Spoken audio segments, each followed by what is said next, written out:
കഴിഞ്ഞ ദിവസങ്ങളിൽ റഷ്യയ്ക്ക് നേരെ കനത്ത ആക്രമണമാണ് യുക്രൈൻ നടത്തിയത്.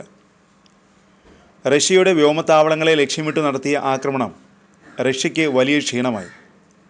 വില കുറഞ്ഞ ഡ്രോണുകൾ ഉപയോഗിച്ചാണ് റഷ്യയുടെ വ്യോമത്താവളങ്ങളിലെ അത്യാധുനിക വിമാനങ്ങൾക്ക് നേരെ യുക്രൈൻ ആക്രമണം നടത്തിയത്. പിന്നാലെ തിരിച്ചടിക്കുമെന്ന് റഷ്യ മുന്നറിയിപ്പ് നൽകിയിരുന്നു. അതിശക്തമായ മറുപടിയാണ് ഇപ്പോൾ റഷ്യ യുക്രൈന് നൽകിയത്.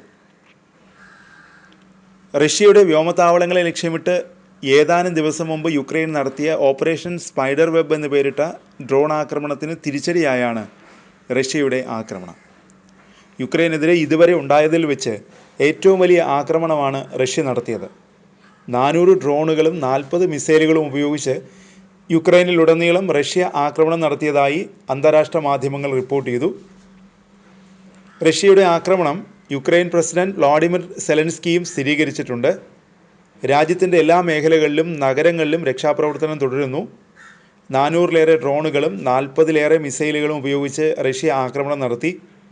80-ലേറെ പേർക്ക് പരിക്കേറ്റിട്ടുണ്ട്.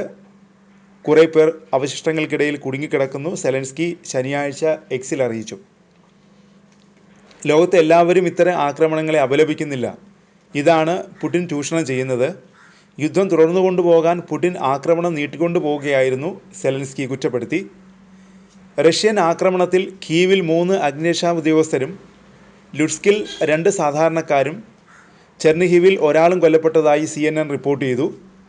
യുക്രൈനിലെ റഷ്യയുടെ മിസൈൽ ഡ്രോൺ ആക്രമണത്തിൽ കുറഞ്ഞത് 6 പേർ കൊല്ലപ്പെട്ടതായി അൽ ജസീറ റിപ്പോർട്ട് ചെയ്തു. ശക്തമായ സ്ഫോടനങ്ങൾ രാജ്യത്തുടനീളം നടന്നതായും അൽ ജസീറയുടെ റിപ്പോർട്ടിൽ പറയുന്നു. യുക്രൈൻ്റെ ഡ്രോണുകൾ റഷ്യയിലെ നിരവധി തന്ത്രപ്രധാന ബോംബർ വിമാനങ്ങൾ നശിപ്പിച്ചതിന് പിന്നാലെ തിരിച്ചടിക്കുമെന്ന് അമേരിക്കൻ പ്രസിഡന്റ് ഡൊണാൾഡ് ട്രംപ് വഴി റഷ്യൻ പ്രസിഡന്റ് വ്ളാഡിമിർ പുടിൻ യുക്രൈനെ അറിയിച്ചിരുന്നു. തുടർന്ന് വെള്ളിയാഴ്ച രാത്രി മുതലാണ് റഷ്യ തിരിച്ചടി തുടങ്ങിയത്. കഴിഞ്ഞ ദിവസം റഷ്യയ്ക്കെതിരെ യുക്രൈൻ മിസൈൽ പ്രയോഗിച്ചതായി അന്താരാഷ്ട്ര മാധ്യമങ്ങൾ റിപ്പോർട്ട് ചെയ്തു. ജൂൺ 5-നാണ് യുക്രൈൻ ആക്രമണം നടത്തിയത്. റഷ്യയുടെ ബ്രയാൻസ് ഒബ്ലാസ്റ്റിയിലെ ക്ലിൻസി നഗരത്തിനടുത്തുള്ള റഷ്യയുടെ മിസൈൽ കേന്ദ്രത്തെ ലക്ഷ്യമിട്ടായിരുന്നു ആക്രമണം. ജൂൺ 5-ന് യുക്രൈൻ സൈന്യം മിസൈൽ ആക്രമണം നടത്തിയതായി യുക്രൈൻ സായുധ സേനയുടെ ജനറൽ സ്റ്റാഫ് റിപ്പോർട്ട് ചെയ്തു. ആക്രമണത്തിൽ റഷ്യയുടെ ഒരു ഇസ്കാൻഡർ മിസൈൽ ലോഞ്ചർ നശിപ്പിച്ചതായും മറ്റ് 2 എണ്ണത്തിന് ഗുരുതരമായ കേടുപാടുകൾ നടന്നതായും മാധ്യമങ്ങൾ റിപ്പോർട്ട് ചെയ്തു. റഷ്യയുടെ മൊബൈൽ ഷോർട്ട് റേഞ്ച് ബാലസ്റ്റിക് മിസൈലാണ് ഇസ്കാൻഡർ. റഷ്യയുടെ 26ാമത് മിസൈൽ ബ്രിഗേഡിൻ്റെ ഭാഗമായ യൂണിറ്റിനെയാണ് യുക്രൈൻ ആക്രമിച്ചത്. സൈനിക അടിസ്ഥാന സൗകര്യങ്ങൾ ലക്ഷ്യമിട്ട് കൃത്യമായ ആക്രമണങ്ങൾക്കായി റഷ്യ ഉപയോഗിക്കുന്ന ഒരു ഹ്രസ്വദൂര ബാലിസ്റ്റിക് മിസൈൽ സംവിധാനമാണ് ഇസ്കാൻഡർ. 500 കിലോമീറ്റർ ദൂരപരിധിയും ആണവ പോർമുനകൾ വഹിക്കാനുള്ള കഴിവുമുള്ള ഈ സംവിധാനം റഷ്യയുടെ മിസൈൽ സേനയുടെ ഒരു പ്രധാന ഘടകമാണ്. യുക്രൈനിലെ ചെർണിഹിവ്, സുമി ഒബ്ലാസ്റ്റുകൾക്ക് വടക്കുകിഴക്കായി സ്ഥിതി ചെയ്യുന്ന പ്രദേശമാണ് ബ്രയാൻസ് ഒബ്ലാസ്റ്റ്. വടക്കൻ യുക്രൈനുമായി അതിർത്തി പങ്കിടുന്ന പ്രധാന റഷ്യൻ പ്രദേശങ്ങളിലൊന്നാണിത്. അതിനിടെ മറ്റൊരു യുക്രൈൻ ആക്രമണത്തെക്കുറിച്ചും റിപ്പോർട്ട് വരുന്നു.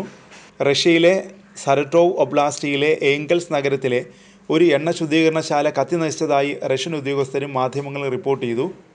റഷ്യയുടെ ഏംഗൽസ് 2 സൈനിക വ്യോമതാവളത്തിലേക്ക് ഇന്ധനം വിതരണം ചെയ്യുന്ന എണ്ണ ശുദ്ധീകരണശാലയാണ് ക്രിസ്റ്റൽ പ്ലാന്റ്. ക്രിസ്റ്റൽ പ്ലാന്റിനെ ലക്ഷ്യമിട്ട് മുമ്പും യുക്രൈൻ ആക്രമണം നടത്തിയിട്ടുണ്ട്. രാജ്യത്തെ തന്ത്രപ്രധാനമായ സൈനിക താവളങ്ങളിലൊന്നാണ് ഈ വ്യോമത്താവളം. ആണവശേഷിയുള്ള Tu-95, Tu-160 വിമാനങ്ങൾ ഉൾപ്പെടെയുള്ള ദീർഘദൂര ബോംബറുകൾ ഇവിടെയുണ്ട്. ഡ്രോൺ ആക്രമണത്തെ തുടർന്ന് ഏംഗൽസിൽ വലിയ തീപിടുത്തങ്ങൾ ഉണ്ടായതിൻ്റെ ദൃശ്യങ്ങൾ പ്രദേശവാസികൾ പങ്കിട്ടതായി റഷ്യൻ ടെലിഗ്രാം വാർത്താ ചാനലായ ആസ്ട്ര റിപ്പോർട്ട് ചെയ്തു. റിഫൈനറി ആക്രമിച്ചെന്നും ഒരു റെസിഡൻഷ്യൽ കെട്ടിടം തകർന്നുവെന്നും പ്രദേശവാസികളെ ഉദ്ധരിച്ച് മാധ്യമങ്ങൾ റിപ്പോർട്ട് ചെയ്തു.